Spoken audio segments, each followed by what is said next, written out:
Еще в 2002 году Кабинет министров Абхазии принял постановление об обязательном применении контрольно-кассовых машин в республике.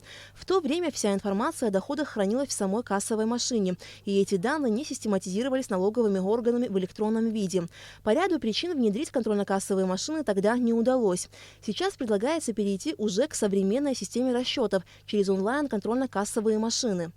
На сегодняшний день время диктует переходить на цивилизованные формы ведения учета денежных средств, которые получают предприниматели, осуществляя свою предпринимательскую деятельность. Соответственно, чтобы эти обороты были прозрачны и попадали под налогообложение. Контрольно-кассовая техника, которая будет применяться на территории Республики Абхазия, будет иметь свою специфику. То есть она будет привязана к нашему внутреннему налоговому законодательству в части программного обеспечения. Основная цель внедрения системы онлайн-касс – сокращение объема неучтенного оборота, автоматизированный контроль за денежными поступлениями налогоплательщиков, снижение административной нагрузки на бизнес, количество налоговых проверок и, самое главное, защита прав потребителей.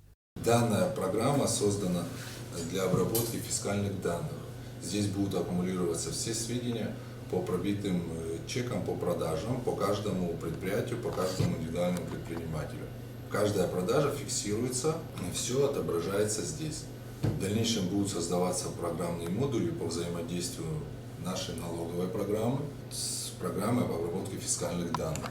Онлайн-кассы будут установлены на объектах торговли, которые подпадают под общий режим налогообложения. Первый пробный такой контрольно-кассовый аппарат был установлен в магазине стройматериалов в Сухуми. Индивидуальный предприниматель Алик Шанава ведет свой бизнес уже более 10 лет.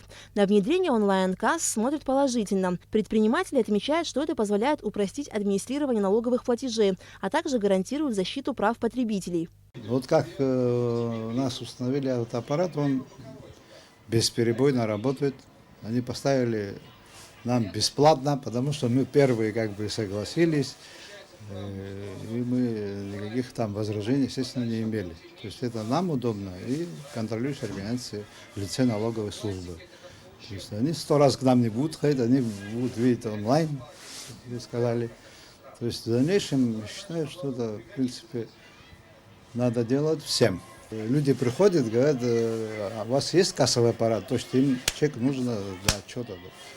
Когда ты ему говоришь, что у нас нету или не работает, это отпугивает клиентов. Онлайн контрольно-кассовые машины планируется установить во всех объектах и предприятиях, где осуществляется наличный расчет.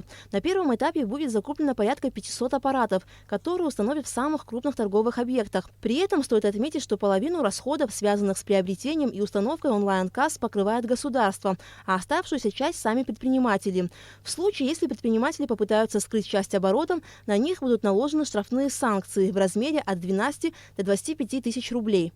У нас приняты поправки в Кодекс об административных правонарушениях. Там предусмотрены санкции за такого рода правонарушения. Ежедневно можно видеть, какая сумма все-таки оборотов по этой контрольно-кассовой машине прошла.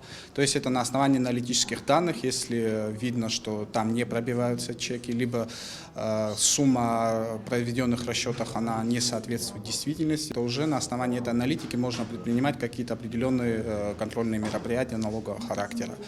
И уже на основании этих данных можно делать выводы о том, применяются ли кассовые машины в нужном порядке или нет. Таким образом, наличие кассовых аппаратов на всех торговых объектах должно стать обязательным, ведь в этом случае можно не только отследить движение денежных средств, но и защитить права потребителей, так как при наличии товарного чека можно подтвердить приобретение товара у конкретного продавца и предъявить претензии к недоброкачественной продукции. Алика Трапш, Томас Чиковани, Абхазское телевидение.